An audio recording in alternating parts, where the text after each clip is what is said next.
જય દ્વારકાધીશ. જય દ્વારકા. અમૃત પુષ્પ સંશોધક સ્વ દિનેશભાઈ આર વિઠલાણી, હું જુનાગઢથી સમીરભાઈ ભીમાણી, મમતાબેન ભીમાણી.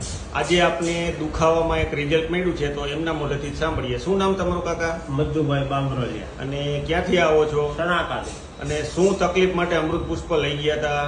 એને આ 10 વર્ષ આ ગોઠણ ને પગ દુખતા હતા. હા હા, બે પાછા સિંહ પીધી અમૃત તમારી પાસે લઈ ગયો ત્યારે સારું થઈ ગયું. બરાબર છે. અને હવે સાલવા મળી છે. બરાબર. ટૂંકમાં આપણે અમૃત પુષ્પ ચાલુ કર્યું એ પેલા શું તકલીફ હતી? બસ આ ગોઠણ દુખતા એટલે હલાતો ને એને પલોઠી ન મળતી. પલોઠી ના વર્તી ને હાલી ચાલી ના હતી. હાલી. હવે આપણે કેટલી બોટલ પૂરી થઈ?